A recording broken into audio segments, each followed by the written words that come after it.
साथियों, natural farming का विस्तार आज 21वीं सदी की कृषि की मांग है।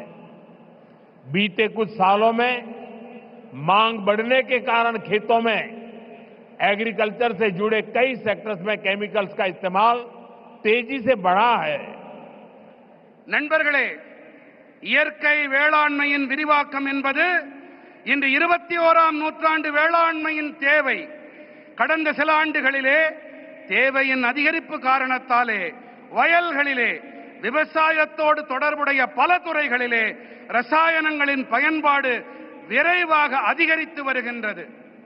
केमिकल फर्टिलाइजर्स और पेस्टिसाइड्स के ज्यादा इस्तेमाल के कारण सॉइल फर्टिलिटी गिर रही है, सॉइल मॉइस्चर पर असर पड़ रहा है और इन सबके साथ फार्मिंग की कॉस्ट पर हर साल वो बढ़ती ही जा रही है।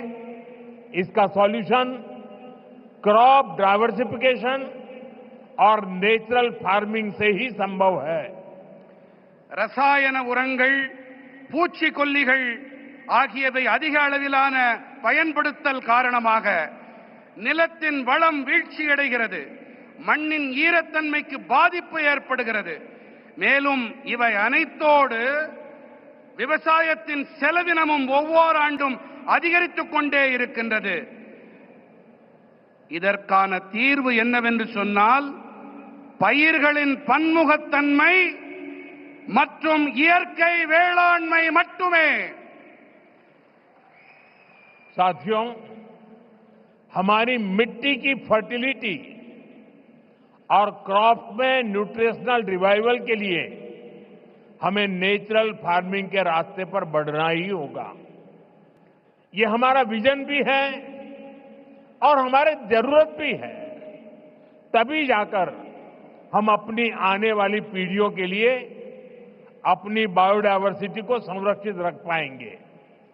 நண்பர்களே, நம்முடைய மண்ணின் வளத்தை பொருட்டும் பயிர்களின் ஊட்டச்சத்தின் மீள் உயிர்ப்பின் பொருட்டும் நாம் இயற்கை வேளாண்மை பாதையிலே முன்னேறியே ஆக வேண்டும்.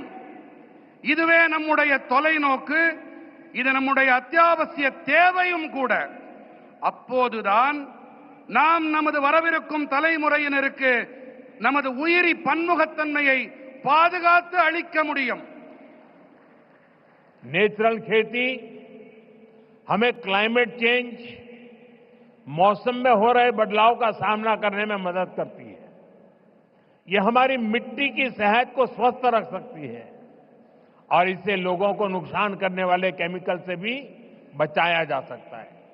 आज का ये आयोजन इसी दिशा में एक बहुत बड़ी भूमिका निभाने जा रहा है। இயற்கை வேளாண்மையானது சூழல் மாற்றம், பருவநிலையில் ஏற்பட்டு வரும் மாற்றத்தை எதிர்கொள்ள நமக்கு பேருதவியாக இருக்கின்றது. இது நமது மண்ணின் நலத்தையும் ஆரோக்கியமாக வைத்திருக்க உதவுகின்றது. மேலும் இதனால் மக்களுக்கு தீங்கு விளைவிக்கும் வேதிப் பொருட்களிலிருந்து தற்காத்துக் கொள்ள முடிகின்றது. இன்றைய இந்த மாநாடு இந்த திசையினிலே மிகப்பெரிய பங்களிப்பை அளிக்க இருக்கின்றது. साथियों, हमारी सरकार भारत के किसानों को नेचुरल फार्मिंग के लिए भी बहुत प्रोत्साहन दे रही है। एक वर्ष पहले केंद्र सरकार ने national mission on natural farming की शुरुआत की थी। इससे लाखों किसान जुड़ चुके हैं। நண்பர்களே, நமது அரசாங்கம் பாரதத்தின் விவசாய பெருமக்கள் இயற்கை வேளாண்மையை மேற்கொள்ள நிறைய ஊக்கமளித்து வருகின்றது. ஓராண்டுக்கு முன்பாக மத்திய அரசு இயற்கை விவசாய தேசிய நோக்கினை தொடங்கி வைத்தது. இதன் காரணமாக லட்சோப லட்சம் விவசாயிகளால் ஒன்றிணைய முடிந்தது. इसका पॉजिटिव इम्पैक्ट खास तौर पर पूरे दक्षिण भारत पर में दिख रहा है। यहां आज तमिलनाडु में ही करीब 35,000 हेक्टेयर लैंड पर ऑर्गेनिक और नेचुरल फार्मिंग हो रही है।